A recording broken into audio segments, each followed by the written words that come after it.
திண்டுக்கல் மானாமூனா கோயிலூர் கோடாங்கிநாயக்கன்பட்டி அருகே நாகராஜ் என்ற இளைஞர் ஓட ஓட சரமாரி வெட்டி கொலை.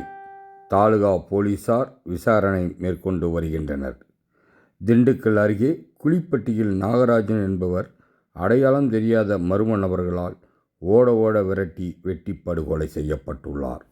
இவர் வன்னியபாரப்பட்டி முனியப்பன் என்பவரின் மகன் நாகராஜ். இவர் வினோத் என்பவரிடம் பைனான்ஸ் ஒன்றில் பணம் வசூல் செய்யும் வேலை செய்து வருகின்றார். இந்நிலையில் பெரியகோட்டை இருசக்கர வாகனத்தில் பணம் வசூல் செய்ய போகும்பொழுது அடையாளம் தெரியாத மர்ம நபர்கள் பயங்கரமான ஆயுதங்களை வைத்து நாகராஜனை ஓட ஓட விரட்டி வெட்டி படுகொலை செய்தனர். மாலை நேரம் என்பதால் அப்பகுதியில் இருந்த பொதுமக்கள் இச்சம்பவம் கண்டு பதறி அடித்து கொண்டு ஓடினர். சம்பவம் அறிந்து வந்த தாலுகா போலீசார் உடலை கைப்பற்றி திண்டுக்கல் அரசு மருத்துவக் கல்லூரி மருத்துவமனைக்கு அனுப்பி வைத்தனர்.